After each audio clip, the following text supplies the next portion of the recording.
Hello to you, and welcome back to Radio 1. Lesson 2, the radio landscape, part 2 of 2. And almost immediately, a reminder that our go-to textbook is Cullinan and Nash, Next Level Radio. And today we're dealing with Chapter 1, 1.2.4, Digital Radio, page 16, and 1.2.5, Radio Outside of South Africa, page 21.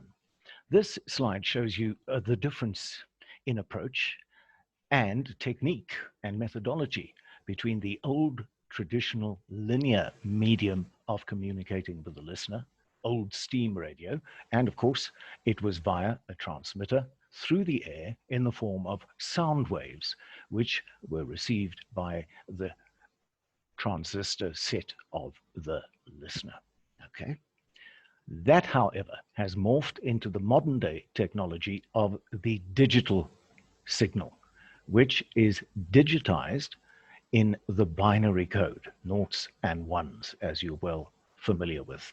And we call that in the trade DAB, which is an acronym which stands for Digital Audio Broadcasting. Now, analog, the old steam radio, and digital radio have the following properties. The old FM AM analog signal created sound waves. It sent the waves to your radio receiver, as I said, and then, of course, the radio picked up the sound waves. The quality wasn't too bad, but it could be noisy, it could be interrupted. There was static in the air due to thunderstorms or other meteorological activity or other interruptions, vehicles, buildings, and other things which block sound naturally. By comparison, the digital signal, DAB, digital audio broadcasting, the FM signal is digitized. It's transmitted, picked up by a digital receiver or HD radio in your car or home. And the difference in quality, okay, is measurable. It provides CD quality, no interference, more frequencies, so more places to find stuff that you like. And the digital platform, of course, carries metadata, the names of songs, artists, and other information and data. Digital radio today is delivered through two modes of digital distribution. Through DAB, as I spoke to just now, stroke DRM, digital radio sets, via air.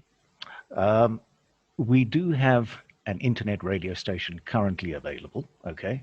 But by and large, this kind of development is not freely available in the country. I'll tell you why. I was saying in the previous slide presentation that only yesterday the High Court decided on behalf of Telkom and ETV to interdict ICASA, the Independent Communications Authority of South Africa, from proceeding with a public auction of particular frequencies which provide for the changeover from analog to digital.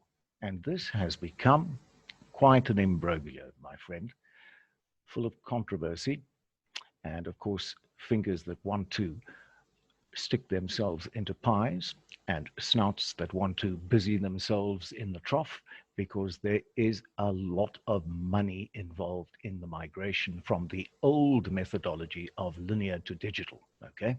And that includes a television as well.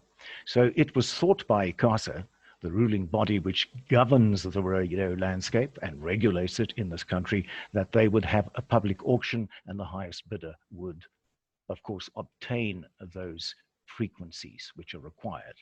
However, they seem to exclude ETV and Telkom, and so they litigated against ICASA, and the High Court has recently found in Telkom and ETV's favor. So it looks as if this process is going to be further delayed and mired in further controversy.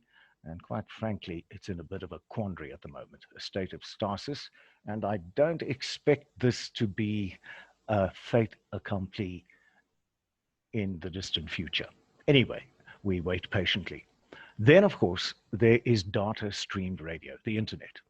And this we have via internet servers, of course, and anyone can broadcast or stream or podcast from their home. You don't need a computer, or rather you need a computer, internet and data, of course. And no ICASA license is presently required, okay, even though they govern every aspect of communications. The audience is now fragmented. What does that say to you? That the radio pie currently in the contemporary radio landscape is very fragmented. It is further sliced up into separate, several, and more parts, okay, which allows radio stations to niche focus their broadcast to a particular demographic even more adequately, even more pointedly, and with a laser sharp focus, okay? So we have a fragmented audience now, which is classified into demographics. And accordingly, the radio station would program material which suits that particular demographic. And in that way, we have a fragmented radio landscape, which is divided into its separate portions by formats, demographics, genre, and performance, okay? And of course, this includes multiple platforms because we now regard radio, as I told you, as a multimedia platform. We collate, converge, have the linear and the digital corroborate and work in tandem towards a successful outcome, and uses best method practices to be able to achieve it, okay? So radio today is much more comprehensive, much more sophisticated because there are more platforms to broadcast to, okay? And in that sense, it's a multimedia platform. It combines the old steam radio with the modern digital concept and blends them in such a way that it produces the optimum benefits for the station, okay? Other than AM and FM and terrestrial, there's online streaming and satellite. And there's a link for you to go and check up and get the latest update on the new landscape of radio in South Africa. That might be edifying. Digital radio is apparent in this country only in the form of Cliff Central currently, okay? And it is the sort of outlier, the radio station on the periphery of the radio landscape, which is rebellious, controversial, combative, it is edgy, and everything about it is intended to be unradio. In other words, its approach or its mission statement or its business plan is to be anything but what has traditionally been the modus operandi of radio stations. And this has been the brainchild of Gareth Cliff, okay? And he is available with his team weekdays, 6 to 8 a.m. And you can read example 1B, page 18 and 19, to find out more about cliffcentral.com's Unradio and how they program and propagate that particular and unusual approach to broadcasting. Eric Kellerman discusses it in more detail. I must just say that I congratulate Gareth Cliff for taking this great leap of faith. He and Thibaut Touch, of course, have created the first official digital radio station in the country, and I wish them the best of success because that's the way the industry seems to be veering towards, okay? The digital option is becoming ever more potent, virile, and popular. And while I'm on this subject, I've introduced a couple of videos that you could watch at your leisure, which really are going to be of some assistance to you. There's some valuable digital sites to visit, explore, and learn. And the first one is, how do internet stations make money? Interesting question, not so. If you'd like to know more, check out this YouTube video. Then, how to make money from your online station, which is an adjunct to that one and as supplementary information. Then thirdly, how to start a podcast on your phone. And at this juncture, let me just say to you, my good friend, that if you want to get started, you're impatient, you are wanting to get involved ASAP, as soon as possible, this is the route to go. Establish your identity, your skill sets, your talent, your brand, and your image by starting a podcast. First, of course, you need to know how to start one. Then, once you've established the podcast from a technical perspective, you have to fill that podcast with enjoyable content for a prospective viewer stroke listener. Then you've got to start thinking, what kind of audience am I speaking to? In what way am I going to speak to them? And what am I going to speak to them about? And because you have developed your own brand individuality as a radio practitioner, and you have your own select interests and worldview, you can use that as a point of departure to start cultivating and curating content for your program. And then you must focus on that material that you've chosen to refine it and distill the essence of excellence from it, so that at the end of the day, it is a worthwhile production, which is by and large guaranteed some form of reciprocal reaction. In other words, you start building an audience, which is your collateral, your leverage, and how you announce your presence and your talent to the marketplace. You know, knocking on a door and smiling is not as effective as having a podcast which already is established, has a following, might have attracted some revenue streams to it, and establishes you as a person who has already autodidactically and of their own invention and showing initiative, okay, have developed something which is useful, worthwhile, and has attracted an audience, a listenership, or a following. And then fourthly, how to set up an internet radio station in 20 minutes. There's a challenge, okay?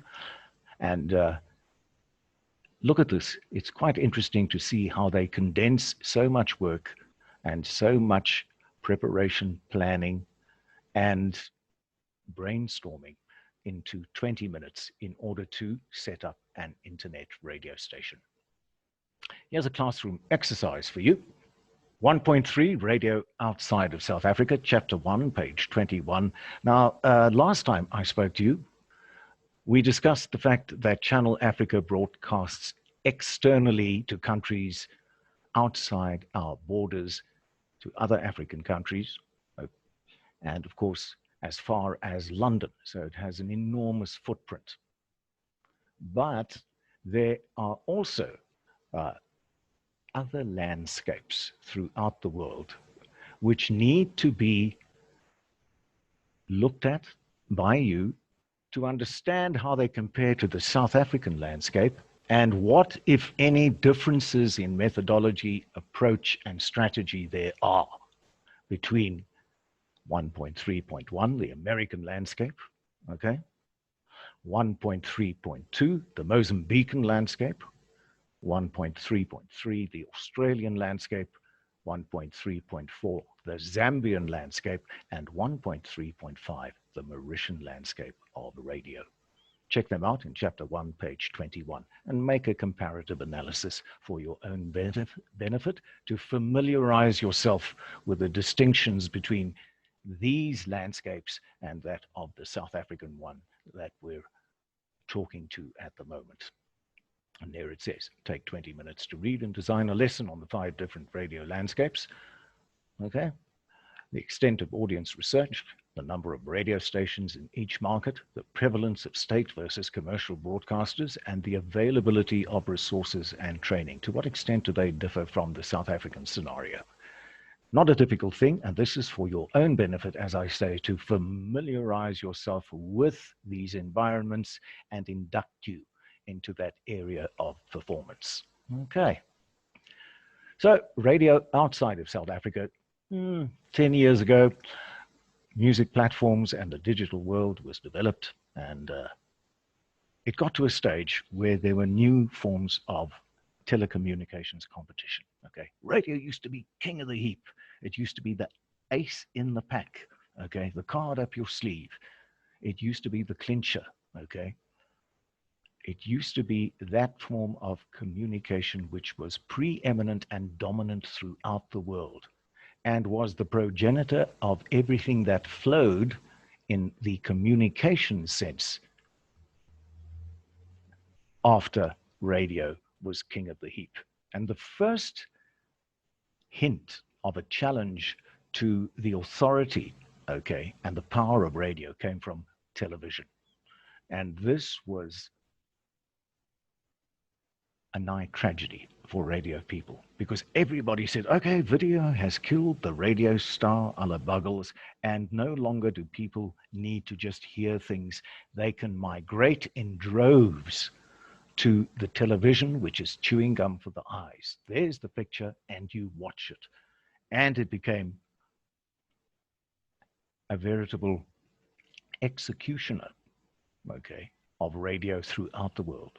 Radio went to ground. Many stations closed. Many radio personnel, jocks, and other members of the radio industry and their entities went bankrupt, lost their jobs, and it was not a good look. Radio was in serious trouble. It was hanging on for life or death, just keeping its nose above water. So radio was in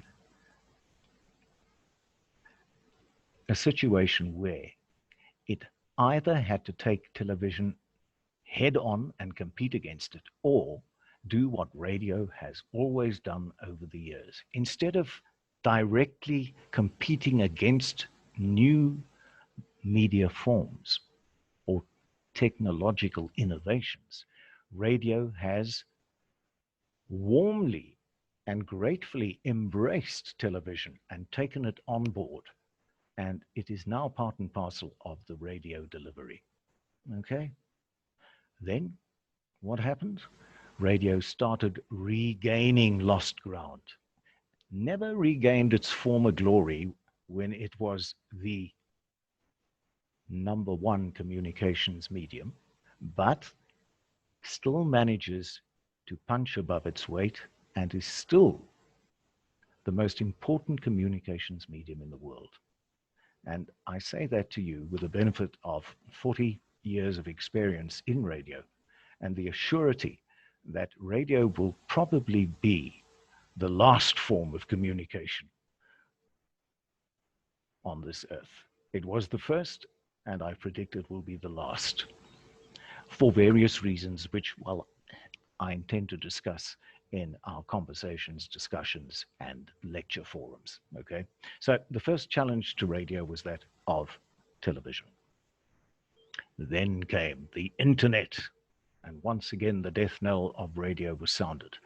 Oh, that's the end of radio, and for that matter, television, because now we don't have to watch all that programming, which is not suitable for us. We can entertain ourselves with our own curated content, or we can choose because we have more latitude of choice and option, which was introduced, of course, by the digital options that are now available. So in 2018, radio, as with television, embraced the digital world, and that has become part of the multimedia platform way of doing business on radio today. It involves the internet, streaming, podcasts, blogs, competitions, videos, YouTube, Vimeo, galleries, transmissions around the globe, you name it. And of course, at the same time, we know that we are currently living under the new normal introduced by the pandemic of COVID-19. And this has also changed radio and listening habits as well. Obviously, there are constraints to human performance at the moment for obvious reasons without going into detail. So the nature of radio has changed. There has been a certain nuancing. No longer is radio primarily broadcast from a studio because of the prevailing conditions and the protocols. Okay, but what has happened, because people have less options for entertainment and leisure, their focus has been on things like Netflix, podcasts, YouTube, and this digital thing, this digital world that we've entered and are now part of, either willingly or unwillingly. It is termed the new normal. However abnormal it might be for some, it is what it is, and we have to deal with it accordingly. So, in a way, this pandemic has served radio well in the digital way, not necessarily in the old traditional way. And I hope to be able to bring you some updates and comparisons reflecting those statistics. DAB, digital audio broadcasting, is used internationally. Norway has no FM signals anymore. Everything is pretty much digital. And as it says here, just a reminder, radio is still alive and thriving today, and its prospectus is rosy. A home exercise for you, and this is, of course, to develop your skills, okay? I'm not going to give you a red slip or detention because you didn't complete this exercise. You are now the adult in the room. You are at tertiary level. So it is incumbent upon you to be responsible enough to be able to realize that all of these exercises given to you are to make you the best you can be within this radio environment. Okay, so look at activity 1, page 20. That's 1B, page 20. Visit the ICASA website and look up the license terms of Ligwala Gwala FM. Summarize the station's license conditions regarding content, and there's the website. And then, importantly, because this could well form part of one of your assessments, okay, nota bene, listen to any of Gareth Cliff's radio shows on cliffcentral.com. And having listened to Gareth Cliff's radio shows, tell me what you notice in terms of the difference between the way they roll and traditional radio stations. And I mean that in the sense that Cliff Central proclaims itself to be unradio. It does everything contrary to the normal protocols and methodology of radio, okay? And focus on the use of language, advertising, music, and routine segments. And thirdly, do you think Cliff Central fulfills its brand promise of being unradio? You can explain that in no more than 100 words. This is an initiative exercise, okay? So this is part and parcel of inculcating the knowing, being, and doing into your routine as a radio media practitioner. Hope you enjoy it. Until next time.